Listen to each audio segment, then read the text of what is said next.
সংস্কার হবে ঐকমত্যের ভিত্তিতে বলেছেন মির্জা ফখরুল। প্রধান উপদেষ্টার কথার ভিত্তিতে এবছরই নির্বাচনের আশা। শেখ হাসিনার আমলে গুমের শিকার অনেককে ভারতে পাচার করা হয়েছে। আওয়ামী লীগকে রাজনীতিতে দাঁড়াতে দেওয়া হবে না বলেছেন তথ্য উপদেষ্টা। লম্বা ছুটিতে ঢাকা ফাঁকা, বিনোদন কেন্দ্রগুলোতে ভিড়। ঈদে ১.৫ লাখ কোটি টাকার পণ্য বেচাকেনা তথ্য দোকান মালিক সমিতির। মিয়ানমারকে মানবিকতার দৃষ্টান্ত, বাংলাদেশের ভূমিকম্পে ক্ষতিগ্রস্তদের জন্য পাঠানো হলো সশস্ত্র বাহিনীর আরো ১৫ টন খাদ্য সামগ্রী। দেখছিলেন ক্রাউন সিমেন্ট সংবাদ শিরোনাম। বিএনপি মহাসচিব মির্জা ফখরুল ইসলাম আলমগীর বলেছেন, সংস্কার প্রস্তাবের যেগুলোতে ঐকমত্য হবে সেগুলো সামনে নিয়ে নির্বাচন হবে, যা পরে নির্বাচিতরা বাস্তবায়ন করবে। প্রধান উপদেষ্টার কথার ভিত্তিতে বিএনপি চলতি বছরে নির্বাচন আশা করে বলেও জানান তিনি। মঙ্গলবার ঠাকুরগাঁও বাসভবনে নেতাকর্মীদের সাথে ঈদ শুভেচ্ছা বিনিময়ের সময় মির্জা ফখরুল এসব কথা বলেন। ডক্টর ইউনূসের চীন সফরকে বর্তমান সরকারের বড় সাফল্য উল্লেখ করে তিনি বলেন, সরকার পরিবর্তনের সাথে চীন তার ভাবনা পরিবর্তন করেছে, এখন সব রাজনৈতিক দলের সাথেই কথা বলছে। বাংলাদেশে বিনিয়োগ ও উন্নয়নে চীন ভূমিকা রাখবে বলে আশা করেন তিনি। কমিশনে আমরা আমাদের মতামত দিয়েছি, এরপরে সেগুলো নিয়ে আলোচনা হবে এবং যেটা কথা আছে সেটা হচ্ছে যে যেগুলোতে কনসেনসাস হবে, মতের ঐক্য হবে, সেগুলো সামনে নিয়ে আপনার নির্বাচন হবে এবং সেই নির্বাচনের পরে আপনার তারা আগেই একটা আপনার চার্টার অফ রিফর্মস একটা তৈরি হবে, সেটা একটাই আপনার রাজনৈতিক দলগুলো স্বাক্ষর করবে এবং যারা নির্বাচিত হবেন তারা সেই সংস্কারগুলোকে তারা ইমপ্লিমেন্ট করবেন। এই হচ্ছে মোটামুটিভাবে বর্তমানে রাজনৈতিক একটা বোঝাপড়া। বিএনপির স্থায়ী কমিটির সদস্য আমির খসরু মাহমুদ চৌধুরী বলেছেন, শেখ হাসিনার মতো কোনো শক্তি যদি অন্য প্রক্রিয়ায় ক্ষমতায় যাওয়ার বা দখল করার চেষ্টা করে তা প্রতিহত করা হবে। মঙ্গলবার চট্টগ্রাম মহানগরীর মেহেদীবাগের বাসায় সাংবাদিকদের তিনি এই কথা বলেন। দলীয় নেতাকর্মীদের সাথে ঈদ শুভেচ্ছা বিনিময় ও আপ্যায়নের ব্যবস্থাও করেন তিনি আরও বলেন, দেশে নির্বাচনী হাওয়া বইছে, কোনো বাধা বিপত্তি নির্বাচনী হাওয়ার সামনে দাঁড়াতে পারবে না। গণতান্ত্রিক প্রক্রিয়ার বাইরে বিএনপির কোনো রাজনীতি নেই বলেও মন্তব্য করেন আমির খসরু চৌধুরী। যারা জনগণের প্রতিনিধিত্ব করে, যারা জনগণের চাহিদা, আকাঙ্ক্ষা, ইচ্ছা, ভাবনার পরিপূরণ করে, এই গণতান্ত্রিক প্রক্রিয়ার বাইরে বিএনপি কোনো রাজনীতি নাই। শেখ হাসিনা একভাবে ক্ষমতা দখল করেছে আর থেকেছে, আর কোনো শক্তি যদি অন্য প্রক্রিয়ায় ক্ষমতায় যাওয়ার এবং দখল করার চেষ্টা করে, বিএনপি সেটা গ্রহণ করবে না। আওয়ামী লীগের আমলে গুমের শিকার অনেককে ভারত পাচার করা হয়েছে। গুম কমিশনের এমন তথ্যের বরাত দিয়ে তথ্য সম্প্রচার উপদেষ্টা মাহফুজ আলম জানান, ভারতের কারাগারে থাকা ব্যক্তিদের তথ্য সংগ্রহে পররাষ্ট্র মন্ত্রণালয় কাজ করছে। বলেন, শেখ মুজিব হত্যার বিচারের নামে র্যাব, পুলিশ ও গোয়েন্দা সংস্থাকে দিয়ে গুম করাতো হাসিনা। ঈদ উপলক্ষে মঙ্গলবার গুম খুনের শিকার পরিবারের সাথে মায়ের ডাকের কার্যালয়ে আয়োজিত মতবিনিময় সভায় এসব কথা বলেন তথ্য উপদেষ্টা। এ সময় গণহত্যায় জড়িত আওয়ামী লীগ নেতাদের নিরাপদে বসবাসের ব্যবস্থা করায় ভারতের প্রতি ক্ষোভ জানিয়েছেন মাহফুজ আলম। বলেন, আওয়ামী লীগ কোনো দল নয়, বাংলাদেশের শত্রু। তাদের সাপোর্ট দিয়ে ভারত প্রতিবেশীদের মর্যাদা নষ্ট করেছে। তিনি বলেন, নির্বাচন ও সুষ্ঠু ভোট ব্যবস্থাকে জাদুঘরে পাঠানোর জন্যই গুম খুনে মেতে ওঠে শেখ হাসিনা। অনেকে গুম করে ভারতে পাঠিয়ে দেওয়া হয়েছে, অনেককে। এবার লম্বা ছুটি থাকায় ঈদের দ্বিতীয় দিনেও মঙ্গলবার রাজধানী ছেড়েছেন অনেকেই, ফিরেছেনও কেউ। রাজধানীর ব্যস্ত সড়কের এখন এক অন্য চেহারা, নেই গাড়ির শব্দ, যানজট, পথচারীদের হুড়োহুড়ি। গোলাম ময়নুল আহসানের রিপোর্টে বিস্তারিত। যান্ত্রিক কোলাহলে ভরা শহরটি এখন একেবারে শান্ত নীরব। রাজধানীর মিরপুর বিজয় সরণি ফার্মগেট, বাংলা মোটর মগবাজার একেবারেই ফাঁকা। চলছে হাতে গোনা কিছু গণপরিবহন, তবে ব্যক্তিগত গাড়ির সংখ্যা চোখে পড়ার মতো। রাজধানীর প্রবেশমুখ গাবতলী, মহাখালী, সাইদাবাদে গাড়ির চাপ একেবারেই নেই। লম্বা বিরতিতে কিছু গাড়ি ঢুকছে, গাড়িগুলো প্রায় ফাঁকা। পরিবার পরিজন ঢাকাতেই, আমি একাই গিয়েছিলাম তো সেই জন্য আগে চলে আসলাম। আসতেছি 2 দিন হওয়ার টাকা কোনো মতো খাওয়ার টাকাটা হচ্ছে, লোকাল যাত্রী তুললে আর 2-1 দিন যাওয়া লাগবে, তাহলে লোকের চাপ হবে।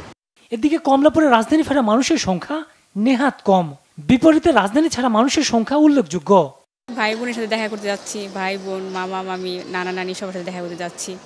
শ্বশুর বাড়িতে ঈদ করেছি, এখন বাবার বাসা যাচ্ছি, ঈদ করতে যাচ্ছি।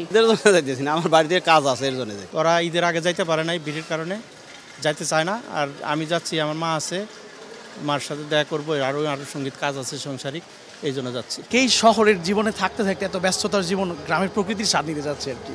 একটা নিরিবিলি পরিবেশে কয়েকদিন বিশ্রাম নিতে যাচ্ছি। এই নাগরিক জীবনের ব্যস্ততা তো ভালো লাগে না সবসময়।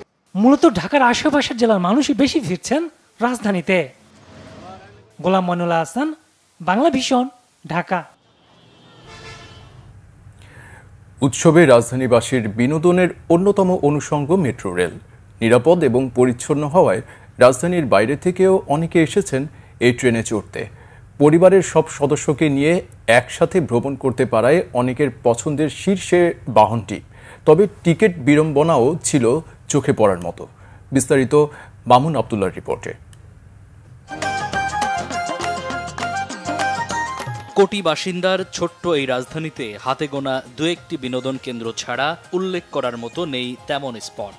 তাই তো পরিবার পরিজন নিয়ে অনেকেই ছুটছেন মেট্রো রেলের দিকে। পরিচ্ছন্ন, নিরাপদ এবং ভ্রমণ সহিষ্ণু হওয়ায় রাজধানীবাসীর বিনোদনের অন্যতম সঙ্গী দুরন্ত এই বাহনটি। আসলে ঢাকা শহরে মানে বিনোদনের কোনো প্লেস নাই, তো তাই আসছি মেট্রো রেলে ঘুরতে বা যাতায়াত করতে সুবিধার জন্য। কারণ আপনার রাস্তাঘাটে তো ধুলাবালি, আর মেট্রো রেলে এসি আছে, আমাদের গরমের মধ্যে তো মেট্রো রেলই সুবিধা। আমাদের যানবাহনে ঘোরা হচ্ছে, বিনোদন পাচ্ছি, আমরা সবাই আনন্দ করছি। ঈদের মধ্যে মজা লাগছে ঘুরতে। সব সময় মেট্রো রেল তো আগে ছিল না, এখন নতুন একটা মানে ভালো লাগে। ঈদের ছুটিতে ঘুরতে আসলাম একটু মেট্রো দিয়ে। এই আমরা আগারগাঁ থেকে উঠছি, যাব উত্তরা উত্তর, এবং মেট্রো আলাদা একটা ভিন্ন একটা বিনোদন অ্যাড করে আমাদের জীবনে। আসলে আনন্দ প্লাস সেফটি। অন্যান্য সিএনজি বাসের থেকে মেট্রো রেলে অনেক সেফটি ভাবে যাওয়া যায়, নিরাপদে যাওয়া যায়।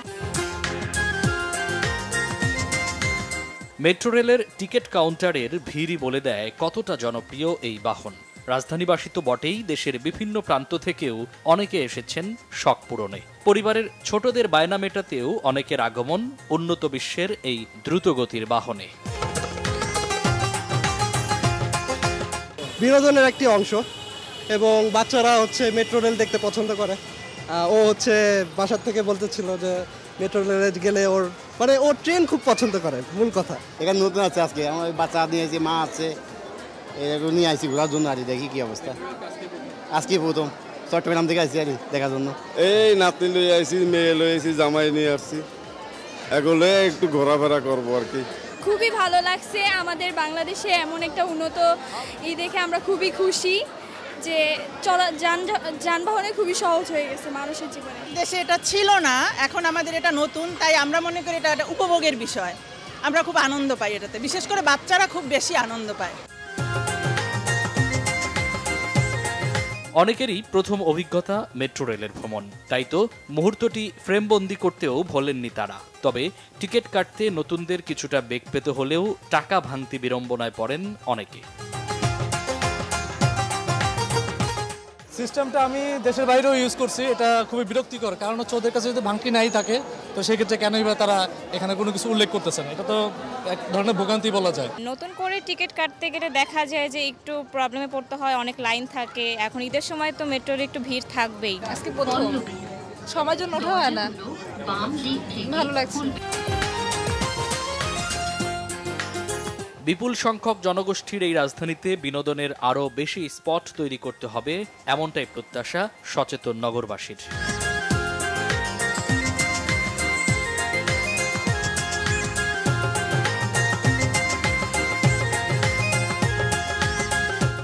মামুন আবদুল্লাহ, বাংলা ভিশন, ঢাকা। ঈদের দ্বিতীয় দিনেও মঙ্গলবার রাজধানীর বিনোদন কেন্দ্রগুলোতে উপচে পড়া ভিড় ছিল। পরিবার পরিজন নিয়ে ঈদ আনন্দ উপভোগ করেছেন নগরবাসী। যানজটের নগরী ফাঁকা পেয়ে খুশি আর আনন্দ উচ্ছ্বাসে আনন্দ ঘন সময় পার করছেন তারা। শুভ মাহফুজের রিপোর্ট।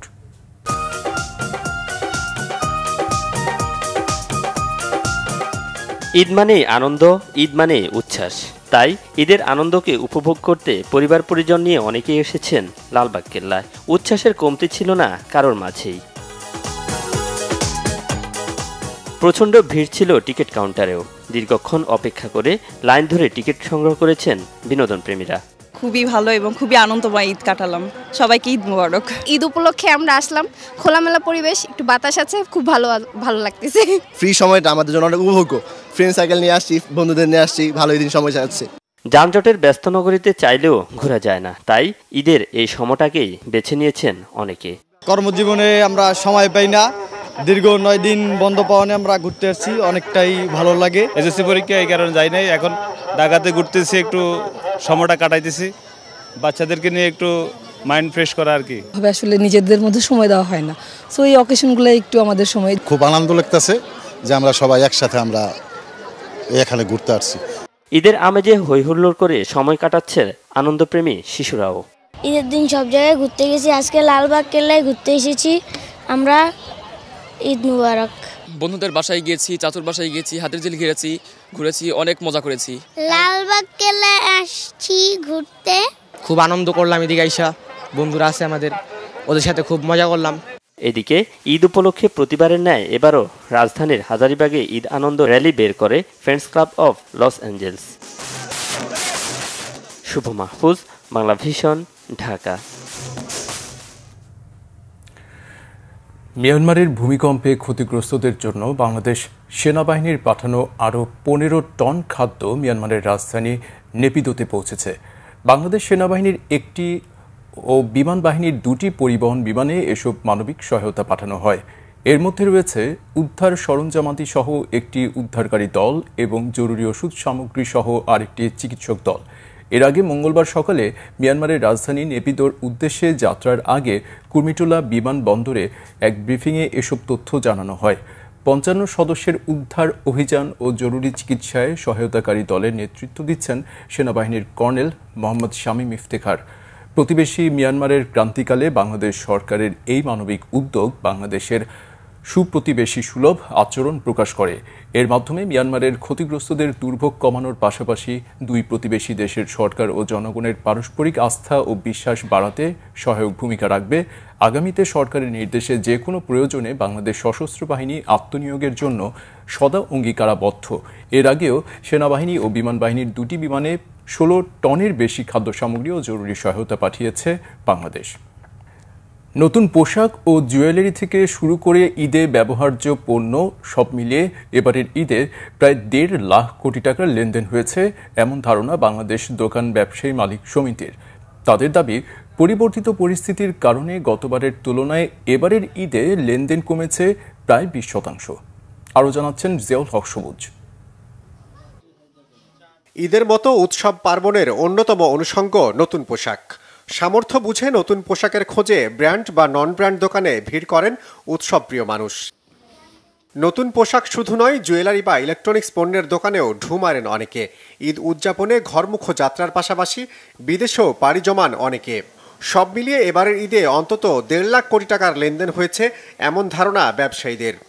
টাকার ফ্লুটা না থাকার কারণে আমাদের এবার বেচা বিক্রির অবস্থাটা কিছুটা খারাপ। গত বছরের যে বেচা কিনি আমরা করেছিলাম তাতে আমাদের প্রায় 1,80,000 কোটি টাকার মতো আমাদের ব্যবসা হয়েছিল।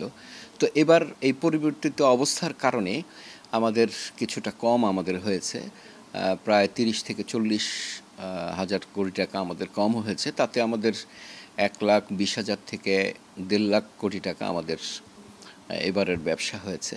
ব্যবসায়ীরা বলছেন, এবার ঈদে ঢাকার চেয়ে মফস্বলের বাজারগুলো ছিল বেশ জমজমাট। তবে সার্বিক বিবেচনায় দেশে এবার লেনদেন হয়েছে কম।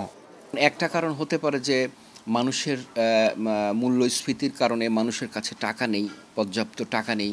মানুষের বেতন পেয়েছে, বোনাস পায়নি, সরকারি আল্লাহরা তো পেয়েছেনই। তো এই কারণে দেখবেন এবার বাচ্চাদের যে কাপড়ের আইটেমগুলা, এটাতে কিছু বেচাকিনি হয়েছে, কিন্তু বড়রা যারা আছে বাড়তি খরচ করার মতো তাদের কাছে টাকা পায়নি এবং করতেও পারে নাই। মূল্যস্ফীতির চাপ কমার পাশাপাশি রাজনৈতিক দলগুলো সরব হলে আগামী ঈদে লেনদেন বাড়বে বলে মনে করেন ব্যবসায়ীরা। জিয়াউল হক সবুজ, বাংলা ভিশন, ঢাকা। রাজধানীর পঙ্গু হাসপাতালের বেডে শুয়ে বসে ঈদ পালন করছেন জুলাই আন্দোলনের সম্মুখ সারির যোদ্ধারা। কারো কাটা পড়েছে হাত, কারো বা পা, পরানো রয়েছে রিং। এই যোদ্ধারা বলছেন, নিজেরা কষ্টে থাকলেও মুক্ত বাংলাদেশে লাখো মানুষ আনন্দে ঈদ উদযাপন করতে পারছেন, এতেই তারা খুশি। আক্ষেপ, যাদের নেতৃত্বে আন্দোলনে ঝাঁপিয়ে পড়েছিলেন তাদের কেউ রাখেনি খবর। যুদ্ধাহতদের ঈদ নিয়ে আরও জানাচ্ছেন ইদ্রিস আলম। কেউ বসে আছে, কেউ বা শুয়ে, আবার কেউ হুইল চেয়ারে পালন করছেন ঈদ। চাইলেই পারছেন না বাহিরের মুক্ত আকাশে সবার সাথে ঈদের আনন্দ উপভোগ করতে। বলছিলাম জুলাই আন্দোলনের আহত যোদ্ধাদের কথা। অনিশ্চিত জীবন, অন্ধকার ভবিষ্যৎ, তবু বলছেন ঈদ কাটুক সবার আনন্দে। গতবার বাবা মার সাথে আত্মীয় স্বজনের সাথে ঈদ কাটাইছি, খুব ভালো লাগছে। এবার যেতে পারে নাই, খুব খারাপ লাগছে, কষ্ট আছে মনের ভিতরে একটা। রাজধানীর জাতীয় অর্থোপেডিক হাসপাতাল ও পুনর্বাসন কেন্দ্র নিটোর। এই হাসপাতালের তৃতীয় ও চতুর্থ তলায় গেলে দেখা মিলে জুলাই আন্দোলনের সম্মুখ সারির আহত যোদ্ধাদের। পায়ে পরানো বড় বড় রিং, যন্ত্রণায় কাতরাচ্ছেন তারা। কথা বলতে নাকি পায়ে করেন যন্ত্রণা। আমি খুব কথা বলতে পারি না, আমার ব্যথা করতেছে। আমি যেন দোয়া করবেন, আমি যেন তাড়াতাড়ি আমার সন্তানের কাছে, আমার মা বাবার কাছে ফিরে যেতে পারি। এদিকে ঈদের আনন্দ ফিকে বসেছে আহতদের পরিবারেও। টানা প্রায় 8 মাস কাটছে হাসপাতালেই। পরিবার মেনেও নিয়েছেন, বলছেন তাদের বিনিময়ে এখন মুক্ত হয়েছে অনেকেই, এতেই খুশি তারা। ফ্যাসিস্ট স্বৈরাচার মুক্ত করে আমরা ঈদ উদযাপন করতেছি, তারপরে আমার কাছে ভালো লাগতেছে। রুমের একপাশে বেডে বসে আছেন আলী হাসান। বেডে পড়ে আছে নতুন পাঞ্জাবি, পরার সৌভাগ্য হয়নি তার। চাইলেই পারছেন না ঈদের আনন্দ উপভোগ করতে। জুলাই আন্দোলনে সাতক্ষীরায় অংশগ্রহণ করেন তিনি। এক পর্যায়ে পুলিশের মরণঘাতী গুলি তার পা কেড়ে নেয়। জানালেন কেমন কাটছে তার ঈদ। বাইরের যদি 5টা মানুষ আমাদের জন্য আনন্দে থাকে, ওইটা আমাদের খুশি। Mohammad Hasan Jurain ideal model school and কলেজের 9ম শ্রেণীর শিক্ষার্থী। যাত্রাবাড়িতে পুলিশের গুলি ছিন্ন ভিন্ন করে তার পা, এতেও নাকি দুঃখ নেই তার। জানালেন বিএনপি ছাত্র শিবির সবাই দেখতে আসলেও আসেননি সারজিৎ হাসনাত্তা। ভারী কণ্ঠে জানালেন কষ্টের কথা। তারা আমাদের ভুল লাগেছে, এখন সে গায়ে চলাফেরা করে ডাক দিয়ে কোনো আমাদের কোনো গ্রাহ্য নাই। Idris Alam, Bangla vision, Dhaka. BNP chairperson Begum Khaleda Zia ও ভারপ্রাপ্ত চেয়ারম্যান তারেক রহমানের পক্ষ থেকে ঈদের শুভেচ্ছা বিনিময় অনুষ্ঠান আয়োজন করেছে বিএনপির যুগ্ম মহাসচিব সৈয়দ ইমরান সালেহ প্রিন্স। মঙ্গলবার ময়মনসিংহের হালুয়াঘাট পৌর শহরের পুরাতন বাস স্ট্যান্ড এলাকায় এই সংবর্ধনা অনুষ্ঠানের আয়োজন করা হয়। অনুষ্ঠানে সৈয়দ ইমরান সালেহ প্রিন্স বলেন, ফ্যাসিবাদ মুক্ত পরিবেশে এবারের ঈদ আনন্দ মুখর হয়ে উঠেছে। দ্রুত নির্বাচনের মধ্য দিয়ে পূর্ণ গণতন্ত্র ফিরিয়ে এনে এই আনন্দকে অর্থবহ করে তুলতে হবে। অনুষ্ঠানে হালুয়াঘাট পৌর শহর ও উপজেলার বিভিন্ন ইউনিয়নের বিএনপি, জামাত সহ বিএনপির অঙ্গ সহযোগী সংগঠনের নেতৃবৃন্দ ও ছাত্র গণ অভ্যুত্থানে শহীদ পরিবারের সদস্যরা উপস্থিত ছিলেন। আরও কিছু খবর নিয়ে এখন একটি ডেস্ক রিপোর্ট। জামায়াতে ইসলামের আমির ডাক্তার শফিকুর রহমান বলেছেন, শহীদের প্রত্যাশার দুর্নীতিমুক্ত বাংলাদেশ গড়ার লড়াই শেষ হয়নি, লড়াই শুরু হয়েছে, চলবে। প্রয়োজনে প্রত্যাশা পূরণে নিজের জীবন বিলিয়ে দেওয়ার কথা বলেন তিনি। মৌলভীবাজারের কুলাউড়া ডাক বাংলো মাঠে জামায়াতের ঈদ পুনর্মিলনীতে প্রধান অতিথির বক্তব্যে জামায়াতের আমির এসব কথা বলেন। পবিত্র ঈদ উল ফিতর উপলক্ষে ক্রীড়া ও সাংস্কৃতিক অনুষ্ঠান হয়েছে নাটোরের নলডাঙ্গায়। বিকেলে মির্জাপুর দীঘা বাজার কমিটির আয়োজনে আইডিয়াল কলেজ মাঠ প্রাঙ্গণে এতে উপস্থিত ছিলেন বিএনপির কেন্দ্রীয় নির্বাহী কমিটির সদস্য অ্যাডভোকেট রুহুল কুদ্দুস তালুকদার দুলু। এ সময় উপস্থিত ছিলেন বিএনপির নেতাকর্মীরা। বিএনপি চেয়ারপারসন বেগম খালেদা জিয়া ও ভারপ্রাপ্ত চেয়ারম্যান তারেক রহমানের পক্ষ থেকে ঈদ শুভেচ্ছা বিনিময় করেছেন জাতীয় নির্বাহী কমিটির স্বেচ্ছাসেবক বিষয়ক সম্পাদক মীর শরফত আলী সপ্পু। মুন্সিগঞ্জের শ্রীনগরে এক সংক্ষিপ্ত বক্তব্যে তিনি অন্তর্বর্তী সরকারকে দ্রুত নির্বাচন দেওয়ার কথা বলেন। ঈদ আনন্দ ছড়িয়ে দিতে ফুটবল খেলা হয়েছে শরীদপুরে। সখীপুর থানার ঐতিহ্যবাহী চর ভয়রা উচ্চ বিদ্যালয়ে সিনিয়র ব্যাচ এবং এসএসসি 2012 ফুটবল একাদশের মধ্যে খেলার আয়োজন করা হয়। এতে উপস্থিত ছিলেন বিদ্যালয়ের প্রধান শিক্ষক সহ স্থানীয়রা। খেলায় চর ভয়রা উচ্চ বিদ্যালয়ের সিনিয়র ব্যাচ ফুটবল একাদশ 2-1 গোলের ব্যবধানে জয়লাভ করে। Bangla vision news desk. সংবাদ শেষ করব ক্রাউন সিমেন্ট শিরোনামগুলো আরেকবার জানিয়ে দিয়ে। সংস্কার হবে ঐকমত্যের ভিত্তিতে বলেছেন মির্জা ফখরুল। প্রধান উপদেষ্টার কথার ভিত্তিতে এ বছরেই নির্বাচনের আশা। শেখ হাসিনার আমলে গুমের শিকার অনেককে ভারতে পাচার করা হয়েছে। আওয়ামী লীগকে রাজনীতিতে দাঁড়াতে দেয়া হবে না বলেছেন তথ্য উপদেষ্টা। লম্বা ছুটিতে ঢাকা ফাঁকা, বিনোদন কেন্দ্রগুলোতে ভিড়। ঈদের 1.5 লাখ কোটি টাকার পণ্য বেচা কেনা, তথ্য দোকান মালিক সমিতির। মিয়ানমারকে মানবিকতার দৃষ্টান্ত বাংলাদেশের। ভূমিকম্পে ক্ষতিগ্রস্তদের জন্য পাঠানো হলো সশস্ত্র বাহিনীর আরো 15 টন খাদ্য সামগ্রী। এই ছিল এখনকার মতো। পরের সংবাদ সকাল 7:30টায়। এছাড়া বাংলা ভিশন সংবাদ ও সংবাদ সংশ্লিষ্ট অনুষ্ঠান দেখতে ভিজিট করুন www.bvnews24.com ও facebook.com/banglavisionnews-এ এবং সাবস্ক্রাইব করুন youtube.com/banglavisionnews। এতক্ষণ সাথে থাকায় ধন্যবাদ।